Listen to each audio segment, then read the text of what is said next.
Hi everybody, welcome to the Actors Academy. Thank you for tuning in today. Today we're going to be looking at an actor reacting to Emilia Clarke's audition for Game of Thrones. Right now we're in a time where, especially for actors, it's very important for us to know what we have to do when we're in front of the camera, and this could be really helpful for you guys. But for all of you who are actors and submitting for auditions and things, a lot of it is requiring online work, being, hey, you record yourself here, and then you go and send it off to the casting director, they review it, and then they see if they want you for the part or not, and there's a whole process that we go through, as you guys know, that we've talked about on this channel. But what we're going to be reviewing today and looking at is Emilia Clarke's audition tape, seeing what she does, how she's working, what's happening. This is her being in the room, auditioning for the part. So you guys will be seeing some things that she does. I will tell you guys what's working, what you guys have to work on for yourselves, and what maybe you can incorporate into your auditions when you're doing them yourself. So without further ado, here we go. Oh, what if I should never find someone so incomparably suitable and wealthy? What if it's suitable, but... So already right here what we can see is right here you have to see there's a story in her eyes. And I've talked about this with you guys before. The eyes are the gateway into the soul. Now the important thing to realize with the eyes and what people usually tend to mess up on is they think, okay, the eyes are the story. They tell me, hey, what's going on in this scene? But what people mistake is with the eyes is that they think they have to constantly look at the other person they're auditioning with. So for example, if I'm doing an audition, there's somebody I'm speaking to here, they think that they have to constantly keep looking at this person and never look away at all. Where actually in reality, in real life, how we act with normal people, we will look away. So it's fine that you see in the clip here how she's looking away and she's thinking and there's thoughts, and you can see in her eyes that she's thinking and that something's happening. And then now she's going and she's looking directly at the person she's talking to and speaking with them. So what I'm trying to say is, yes, with the eyes of the gateway into the soul, we need to see the eyes, but we did see her eyes when they were looking away and not necessarily always having to look at the other actor, the person she's speaking with. So important for you guys to realize, because I get a lot of audition tapes of people sending them in to me, and a lot of the times they're spending 100% of their time just looking at the other actor rather than breaking it up a little bit. Sometimes you're looking at them, sometimes you might be looking away, sometimes you might have a thought about something else, whatever it may be, but it never has to be 100% always to the other actor. It's something you can play with. Yourself with him? Dido, he understood me. So even right here you can see with her eyes. Whenever he looked at me, and she doesn't always have to look into the eyes of the reader that she's talking to. I am certain his affections were growing for me, and I am certain of my own love. Oh, Beth, stop it. It is not love.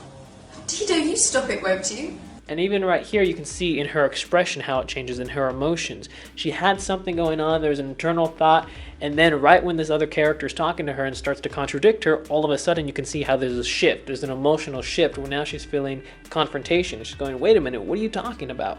So that shift was very blatant that you could see here, and it was a good solid shift.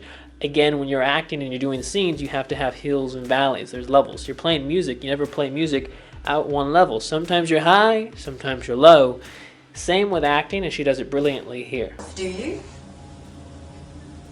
Do you? No. What right do you have to name what I'm feeling than me? Again, the story in her eyes, you can see her thinking.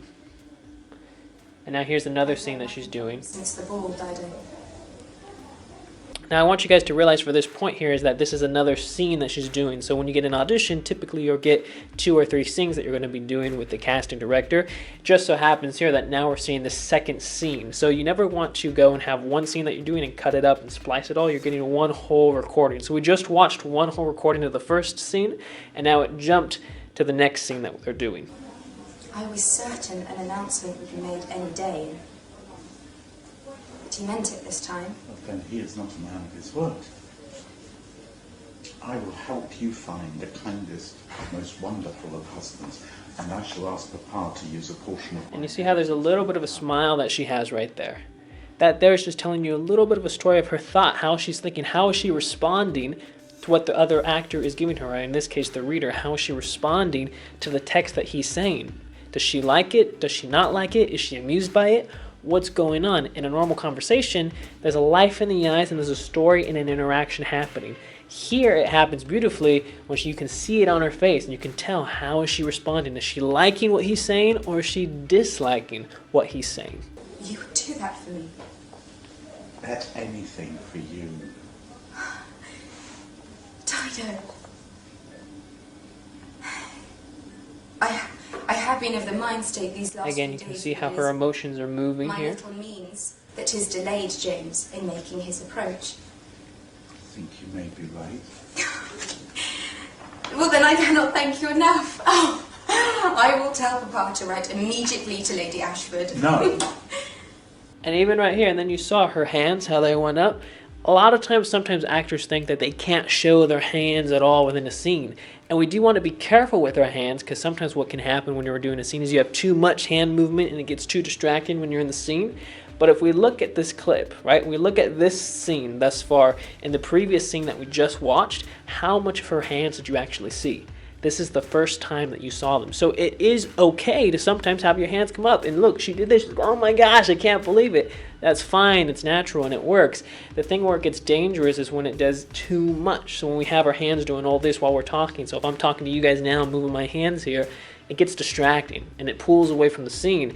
In this situation, it's helping with the scene. It's showing her emotions and what's happening. But again, we only see it for a very small amount of this clip. It's not in the whole entire clip or all the scenes going forward. James Ashford is not kind. He's not a man to give your life or your diary to. Then your gift comes with conditions. No. What then? Just so you guys know, the camera here is zoomed in. Typically, when you're in front of the casting director, sometimes if they like what they see or they just want to frame you a little bit differently, they zoom in and zoom out a little bit just to get that frame right. It's happened to me a few times before. It'll happen to you guys. It just depends. Sometimes they have the frame and it's all what they need. Sometimes they need to adjust it for you. It happens. In this case, that's what they're doing for Emilia Clarke. I don't want you guys, though, to go in when you're recording your own self-tapes and you're at home. It's not your job at that point to go and move forward, in and out with your recording. You just want it to be clean and in one spot where your camera's not moving at all. Just so you guys know, for your own self-tapes, this happens to be in person where the casting is recording the camera and what's happening there. That's a different scenario. When you're actually at home and you're recording your self-tape, you just want it to be framed where it's at, no adjusting that's happening while you're in the scene. Appropriate. The brother of the Again, man her you are to face marry and is her not eyes are all telling a story appropriate here. For He me. doesn't desire you, Bet. At least even if he does, you would regret such a mistake. He laid his hands on me, Bet, in the most ungentlemanly fashion. Why should you say such a thing? The assembly rooms, he hurt me. You are a liar. Why? Then even right in here, so again, you see everything happening in her eyes, in her face, the thinking that's involved. And then you can even hear it in her voice here. So her voice is also having levels throughout this whole entire scene. It's never just at one note. She's up and then she's down, and she has different fluctuations depending on when she's happy, when she's thinking, depending on what's going on within the scene. But there's also levels within her voice. I don't know. But can't you see? He would never touch you. And then you can see here how she gets really serious and she's moving forward in this moment because she's trying to accentuate and make a specific point. Bet? You are beneath him. I'm beneath him? Yes, you are. You... What? Tell me, what am I, Bet? You are. And then even right here that you can see, there's a little bit of a pause because she's waiting to say this last line. Sometimes actors will speed through their lines. Sometimes actors go a little bit too slow. There is a happy balance, but you can tell that she's specifically pausing in this moment before she's going to say this line, so it makes an impact. Sometimes actors will just run through lines where lines don't make an impact on you. In this situation, you can see how this line that she's about to say is going to make a real impact, and it's helpful when the casting director is reviewing this tape, and it's especially helpful when the director goes and reviews this tape. Illegitimate. And there we have it. Have you never wondered why you are not permitted to eat with our guests? There we go. So Emilia Clarke is a phenomenal actress. She's very, very, very, very good. I think there was a story before where I think she went to drama school. I don't know if it's her. I'm thinking of another actress. I think it's her, though. And there would be people who would tell her, oh, she's never going to make it. She can't do it. And I think this is one of her first auditions when she was auditioning. I don't know if it's her very first or somewhere in the beginning process. And then it just so happened that she went and booked the role in Game of Thrones. And she's a great actress, very talented in what she does. So I hope this helps you guys on seeing what to do when you're going through your audition tape. This is what she was doing, okay? This does not mean that this is exactly how you have to go and do this specific scene. There are multiple actresses who went and auditioned for this part, and you can actually go and find those on YouTube if if you search up. But multiple actresses auditioned for this part. Is there one way to go and play a role? No, everybody's going to go and play a role differently within their own way, but there are things that actors are doing that are consistently right. For example, that idea of always having to look at the person you're talking to is wrong. You do not want to do that. The eyes are the gateway into the soul, and the eyes are very important, but the eyes are not something that are just locked like stone on somebody and then they never look away while they're talking. You can look away as long as the eyes are telling a story. Most of the time, you do want to have your eye contact on the other person, but it depends on the scene and it depends what's happening. But just remember, when you're going through this, the eyes tell a story. There's facial expressions involved. There's levels going on within her voice. There's so much that's actually happening here. So anyways, there's a lot to be learned and there's a lot to be gained from going through this whole process. If there's any other people you guys want me to look at for their audition tapes, let me know and then we can talk about it on this channel here. So I hope you guys like this video. Give this video a thumbs up if it helped you guys. Make sure you guys subscribe to the channel so you stay up to date with everything. I'll also be leaving the 10-hour acting masterclass 2.0 down in the description below and also in the comment section if you guys are interested in that, as well as our 10 acting resume templates. Alrighty, see you guys next time. Bye guys.